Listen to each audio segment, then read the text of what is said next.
Katie, how's it going? Good, Jesse. How are you? Have you cooked anything interesting lately? Yeah, I've been appropriating some dishes from distant lands and just sort of taking the spice out to make them more palatable to my American palate. How about you? Yeah, same thing. I just I'll like make some ramen and like take out all the salt, all the spice, and just add a bunch of mayonnaise. Fucking delicious.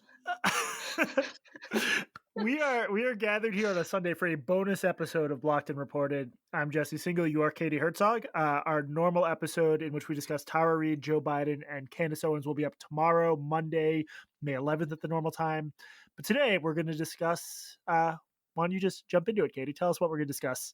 Okay, so the reason that we have gathered here on a Sunday, on the Lord's Day, the Lord in my world, I don't know when your people celebrate Lord's Day, but the reason we have gathered here, okay, so all right, my Lord's Day, the White Lord's Day. So the reason we have gathered here is because after we recorded our podcast on Friday, there was a massive and very hilarious, very interesting dumb internet bullshit conflagration that arose right after we recorded our podcast. So we decided to take the opportunity to release an extra bonus episode and address it. So here's what happened. There is a beloved New York Times food writer. She also writes for Bon Appetit and does stuff on TV, has a cookbook, or maybe a series of cookbooks. I don't know. Her name is Alison Roman. And she did an interview with a magazine that I had until this point never heard of called New Consumer. And in the interview, she was very candid. And so at the sort of after the piece came out and she tweeted it, posted it on Instagram or whatever, the initial sort of flush of reactions to this was like, oh my God, Alison Roman is so authentic. She's so candid. And then people started like reading deeper into the interview. And it turns out she said a couple of highly problematic things. Would you like to explain, Jesse? Yeah, I mean, so basically, Roman sort of told this I think new publication that she didn't want to emulate the examples of Chrissy Teigen and Marie Kondo, who are both massive. Teigen does a little bit of everything. She started as a model. Now she's sort of a lifestyle type. Kondo is, of course, famous for what is it, like interior design, simplifying, throwing stuff away, unless it's her stuff, in which case you should buy it. Right. So right. Roman said stuff like, here's one quote. Like, what Chrissy Teigen has done is so crazy to me. She had a successful cookbook, and then it was like, boom, line at Target. Boom. Now she has an Instagram page that has over 1 million followers, which is just like people running a content farm for her. That horrifies me, and it's not something that I ever want to do. So she basically called Teigen and Kondo sellouts in a certain sense and, you know, used pretty angry language to describe them. It did seem like she was sort of going out of her way to be angry at these very popular figures. And there was also a minor questionable choice of language because at one point, I believe, Roman, in not imitating, but describing Kondo's voice, said something like, please to buy my whatever, instead of please buy my whatever, which people took to be, I guess, making fun of the fact that she speaks English in a Japanese inflected way, right? Right. So now when you go to the piece, there's a very lengthy editor's note, and it's explaining Allison's choice of language. And she says that this is basically like an inside joke that she has with her friends. It goes back to some Eastern European cookbook called Please to the Table. So it like her choice of the fact that she called out Marie Kondo and Chrissy Teigen, I'm sure to her in the moment seemed like punching up, right? These are women, like as successful as Alison Roman is, she's extremely fucking successful. These women are even vastly more successful than her, but they also happen to be tan. So really poor choice. She could have gone with she could have called out Gwyneth Paltrow or Martha Stewart or anybody else who, has actually sold out, including these two women. But she chose these two Asian women of color. And so this thing quickly shifted from Alison Roman is so candid, Alison Roman is so honest, to Alison Roman is so racist. Right. And I guess I should say that, like, if someone said to me, if they inserted that unnecessary to, like, please to do something, I would have associated that with, like, making fun of someone from Eastern Europe, for what it's worth. I've definitely heard that construction before. Again, grain of salt, I don't associate it with anti-Asian racism. I understand why people might disagree. But so I think you and I have both noticed that there's a certain strain of progressive social justice discourse that elevates race relative to class. And what's so interesting about this case was Chrissy Teigen one parent was Norwegian, one was Thai. She's sort of like the classic American success story. She was noticed as a high school cheerleader. She was in Sports Illustrated. She's since expanded into sort of a lifestyle empire.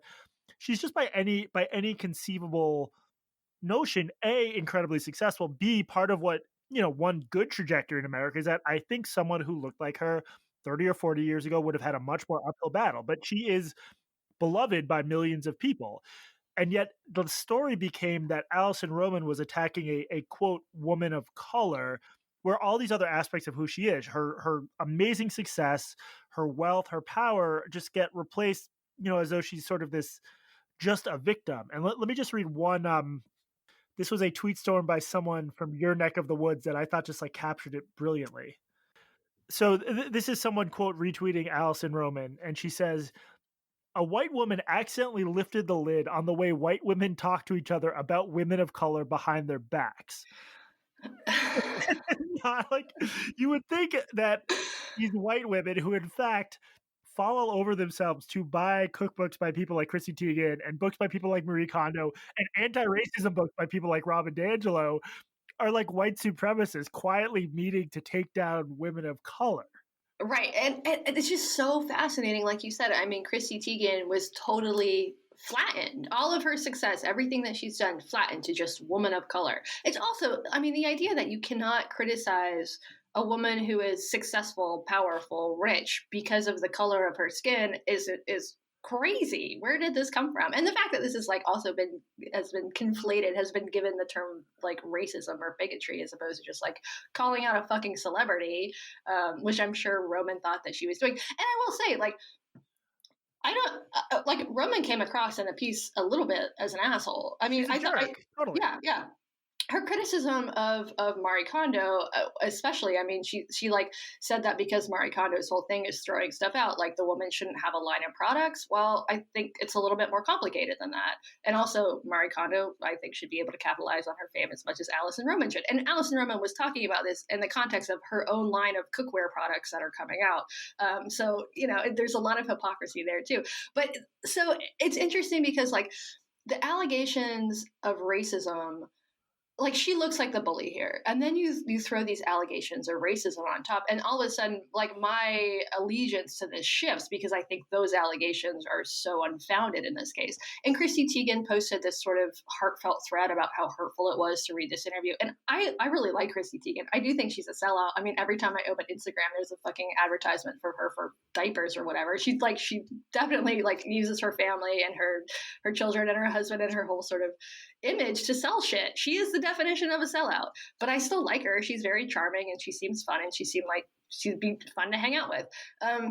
And so she posted this sort of like heartfelt thread about how hurtful this was. And she didn't accuse Alison Roman of racism. And I would guess that she also probably doesn't think this is racist or anti-woman. It just like hurts her feelings. Well, I mean, that's what, again, it's like the internet. Let me tell Twitter what's wrong with Twitter. I think Twitter needs to hear this from me.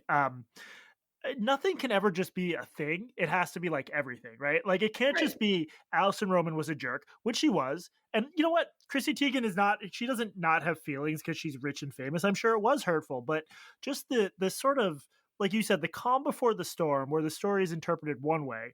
And then a few hours later, everyone agrees this was like basically a hate crime. It sort of, there's this like bad faith conservative argument that liberals are obsessed with race. So like Barack Obama will say something heartfelt and obviously true about Trayvon Martin. And the response is, oh, Barack Obama is obsessed with race, which is bullshit. But there's situations like this where there's a type of person, and it's usually a white woman, frankly, who tries to make everything about race. And in this case, I do think there's this dynamic where like white liberal women have have been painted as like the problem in America, and some of this is just like white liberal women tripping all over one another to show how woke they are in this instance and how problematic they view Alison Roman's whole thing as. Yeah, I mean, this whole thing has just been like really fascinating to watch and very enjoyable for me. There's also this other element where like Alison Roman, previous to this, Alison Roman, like, extremely popular. Like, people fucking love her. Like, powerful people in, like, New York media are constantly posting, like, pictures of, like, Alison Roman's cookie recipe or her shallot pasta or what the hell ever. She's just sort of constantly name dropped. She seems to be friends with everybody in New York media. I haven't seen a single one of these people defend her, and not even, and not, or even to say like, look, her statement, she seemed like an asshole in her statements, but like clearly this isn't an example of racism. You know, the two women that she happened to call out were Asian. Like, this doesn't mean that she has an anti-Asian bias. This means that she thought of two examples, and people said like, well, why didn't she call out Gwyneth Paltrow? And I think she did say something disparaging about Goop in the piece. But if she had said, you know, if she had exclusively said Gwyneth Paltrow or Martha Stewart or whatever, we wouldn't be having this conversation. This Yeah. would not have ended up being like an internet dumpster fire, just purely because the two women that she happened to criticize were Asian, which apparently you can only criticize women of color if they voted for Donald Trump. If it's like Candace Owens or Diamond and Silk or whatever their names are. Diamond and Silk. That's offensive that you didn't know their names. Diamond Also, do you know Johnny Sun? The name is vaguely familiar. Who is this? He's like he's like this, like, I mean, I think he's basically a genius despite what I'm about to say about him, but he had this popular like alien webcomic that he turned into a book, and he went to MIT, and then he wrote on the last season of BoJack Horseman. But his Twitter performance has been just mwah, like chef kiss gif, whatever you want. So May 1st he tweets, "Hi, two exclamation marks. We made the shallot pasta by Alison Roman and are here to confirm that it is a revelation, two exclamation marks. We posted us making it on our food alternative Instagram at instagram.com/the Sun Kitchen if you'd like to check that out." So that's May 1st, a week ago. Johnny Sun describes Alison Roman's pasta as a revelation. Here's Johnny Sun, May 8th. Maybe don't come after Asian women for, quote, selling out after building your career off of adapting the food of other cultures into a more, quote, palatable versions that you can sell. I don't know. So I love the way, like, I think perhaps because he supported her and called her cooking a revelation a week ago, and then maybe he got some DMs like, why are you supporting the bad lady? Now he has to come out swinging and show how much, not only like does he dislike what she did, but there's an entire problem with the whole Alison Roman phenomenon that a week ago he was fine with and loved, but now, you know, she built her whole career off of cultural appropriation. And I maybe it's because I've been at the bottom of these kinds of pylons, but I hate this shit. I hate the shit where, like, Johnny Son, you don't need to chime in on this. You don't need to make any like pylon worse, but like it is like a schoolyard. It is a middle school schoolyard. And I think a lot of our listeners aren't familiar with these dynamics, which I'm happy for them and a little bit jealous, but it's just like this sense that something bad happens and then everyone is piling onto you. Everyone is making the thing. It's not just you did something wrong. It's you are a bad person. ContraPoint's video on cancellation has a good thing about this, where it goes from you did a bad thing to you are a bad person. So there's also sort of a clout chasing aspect of it where everyone just like wants to make their political points. Like another thing Johnny Sun said around the same time, who is writing about how most of the food writing industry is a colonialist project which celebrates white food writers for, quote, discovering and, quote, mastering food from other cultures, and which props them up as its experts on food that they actively divorce from its cultural traditions. I don't know about you, Katie. When I think colonialism, I think of like French troops murdering Algerian freedom fighters. I think of shallot pasta. I think of shallot pasta. Yes. Again, it's this absolutely hysterical style where it can never just be someone did something wrong, everyone's Hitler, everything's colonialism. And to me, if you want people to better understand why, for example, colonialism was so bad, and there are versions of it continuing to this day, it does not help that project to call colonialism food writers who, quote, actively divorce from their cultural traditions various dishes. Can you imagine if I tried to take this seriously? I was like, every time you, Katie Herzog, have a bagel, you need to think about the Eastern European shtetls, and you need to really, like, as you're eating the cream cheese and the lox, you need to think about the Holocaust. Like, that's not how anything works. Right. I mean, it actually is in my household, but most people aren't as moral as me. The thing that I love about this drama, my favorite aspect of this, is that this is the one like all of the dumb shit that we talk about, like I try to talk to my wife about this shit and she's like, shut the fuck up. I don't care. Who are these people? This is the one thing that involves characters that she has heard of. So this is totally enjoyable. This is like, she cooks from Alison Roman. She follows Chrissy Teigen on Instagram. We've watched all the Marie Kondo shit. So this is like really bringing my family together. So I would like to, I could even like probably get my wife to listen to the podcast. So I would like to thank Alison Roman for that. This whole thing has been served up to us from our perspective as connoisseurs of internet bullshit. It's like a big, giant bowl of some sort of like exotic, weird dish, but the unfamiliar flavors were replaced with like American cheese. It's just perfect. Yeah, just totally perfect. Do you think that this is going to have any impact on Alison Roman's career, like actual impact? No, I mean, I could see her. There is this like crabs in a barrel aspect to, I guess, every level of celebrity where you're often trying to like go after those who are more powerful than you. Mm-hmm. So I don't know, maybe it could benefit her somehow. I don't think it'll actually like have a real negative effect because also again, even this one, which filters down to like normies like your wife, I bet the average person is still completely unaware of it. Oh yeah, yeah. She wouldn't know about this except that I told her about it. She just happens to know who the characters are in this particular case. I think in the one way that this could actually harm her career, unless there's some like a cancel Alison Roman in the New York like hashtag starts trending in the New York Times cancels her column, which I can't actually see happening. No. But Chrissy Teigen was apparently an executive producer at her forthcoming TV show. So in this case, it could actually impact her career. I mean, what she was doing, it looked like to me, is she was shit talking the boss. This was not a racist attack. This was shit talking the boss, and I think that's a bad fucking idea. It's like incredibly unwise. But this is also something that like Gen X was sort of famous for calling out sellouts, and she's in Gen X, she's a millennial. But just like, 20 years ago, 10 years ago or whatever, you were sort of a hero for calling the boss a sellout. Yeah. Now you're called a racist. Yeah, the whole thing is just like, it's been incredible to watch. And I do think like the class element is important. This was a point Thomas Chadden Williams made. Like so much of this is just like well-off people wanting to pretend they're not well off and to like either act like they're like real victims in this profound way or that they're taking part in some sort of like really important quest for social justice. But the world we're talking about is food writing and food blogging, which whatever the race is, the people involved, this is a world for privileged people. Like this is not like we're not talking about who has access to food stamps here. And I think that's, I guess, the other thing that bothers me is like for Johnny Sun to say food writing is a colonialist project. Like, I mean, there are things in the world you could call colonialist projects, or you could call like actual oppression, like China imprisoning countless Muslims.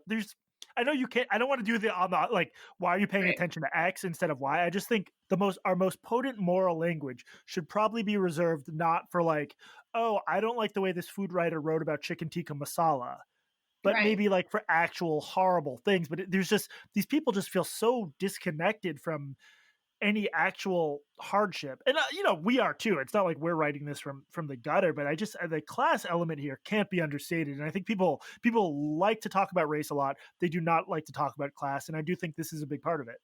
Yeah, intersectionality apparently doesn't include class. I mean, from a Marxist analysis, what Alison Roman was doing was just doing the work, But, yeah. But from a Crenshaw perspective, she violated tenets of intersectionality and must be punished.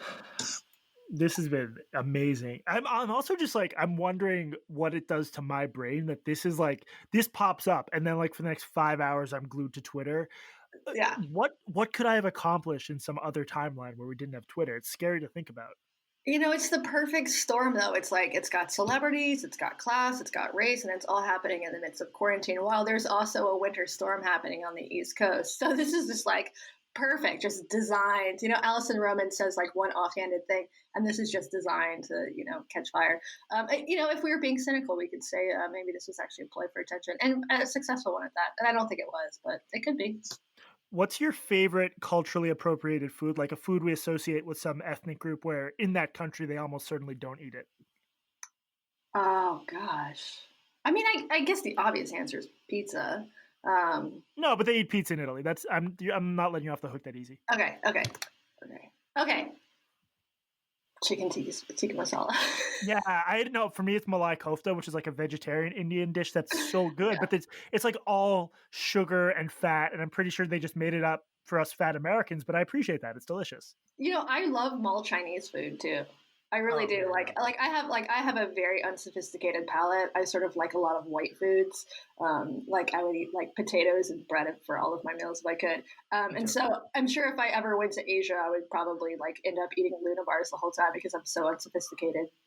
I don't like Yeah. seafood, but I do fucking love mall Chinese lo mein. So my apologies to the Chinese people for that. Well, but you know what? The maybe the last thing I'll say that pisses me off about this is like I feel like a lot of these people just don't like they don't actually like multiculturalism because they don't actually seem to think you can just like mix different cultures together in like a messy capitalism driven way. But like America is awesome mostly because of immigrants and because we mash together everything. Because you can like in a random mall, you can find a weirdly good Vietnamese place, and all that stuff is amazing. And I just think there's this like weird push that different groups own different foods to the point where like it gets really weird. You'll say someone of Asian descent, but who was born in the United States, it's treated as though they own certain recipes or certain culinary traditions. And I that's not the way to go about it. Like that's not what humanity is. Humanity has always been different groups bumping together, stealing, borrowing, adapting, and I think that's what makes us great. I mean, there are obviously outlying cases where people really do exploit and steal stuff, but most of what's going on in America and America food writing, I don't think falls in that category. I mean, what do they want? Like, do you want like all British people to eat like those fucking like beanie weenies that they eat for breakfast? Like, is that the grand design for the world? Is to have us all just eat our own fucking food? I don't want to. I mean, as a as an American, I think that would be very bad for my cholesterol. The one of the best takes on this was from someone who she's like in fiction has sort of gone after me before, but she pointed out that it's a sign of Roman's racism that she had kimchi as one of her like pinned recipes Ah, because yes, she I saw this. Yes, very problematic. these people are fucking crazy. Like a white chef cooks with kimchi. She takes another traditions, flavors, and work like that's great. That's what cooking should be. That's what culture should be. Like it really does whiff a little bit of like a desire for a certain kind of segregation. I don't know how Right. else to describe it. Right. I would be interested in seeing how older people feel about this kind of stuff. Like, I think like actual immigrants, like maybe like first or second generation Americans whose parents or grandparents were immigrants and who are sort of like young and progressive, maybe hop on to these fights and argue that these things are cultural appropriation or whatever. But I'd be curious about how their parents feel about it. I mean, like, are your parents really pissed off that white people are enjoying your food? It's like very hard to imagine that immigrants who like came to America would actually be pissed about people embracing their food, embracing their traditions. That there are so many immigrant families where they come here and they open up a restaurant and it gets wildly successful. And part of that is adapting the food a little bit so that us honkies won't immediately be turned off by it. And it's like it's a generational thing. Like my parents ate have a much I don't have a sophisticated palate, but I'll eat all sorts of different foods in a way they wouldn't because they didn't grow up with them. But that's like part of the process of becoming a more diverse melting pot. And again, there are problematic aspects of it, but it is mostly a good and wonderful thing. And I think we should embrace it. And I think if anything, we should police these boundaries less vigilantly. Right. Every fucking tiny town in America has a Chinese restaurant owned by Chinese people, or a Thai restaurant or a Mexican restaurant or whatever. Like, these are success stories, or they were before success. They were success stories before the pandemic, and now they're probably all going to go out of business. Yeah, no, I mean that is heartbreaking to think about, but it's I was in when I was in London, I don't know, 2 years ago now. Every pub you could get like curry or hummus or baba ganoush, and it was good. And like their food scene would have been awful without immigrant influence. The same in Berlin, which is a city I love and have spent some time in. Like they have amazing street food. It is not because of the fucking Wiener Schnitzel. Like it's because Right. of Turkish and Asian and Vietnamese. They have a lot of Vietnamese food, weirdly, and it's delicious. And again, like there is like a sort of ignorant white guy, like, oh, it's all good, everyone's just borrowing. There's sometimes some exploitation, but you can acknowledge that without going down the road to Crazyville. Or you could go down the road to Crazyville, and then we could talk about it on our podcast. I think it's more profitable. Definitely. All right, Jesse. Anything else we need to say about this particular dumpster fire? No, this has been a pleasure. Yeah, people, anyone listening to this, make sure you download our regular episode, which, like I said, will be up early morning Monday, May 11th. Bye bye. Bye.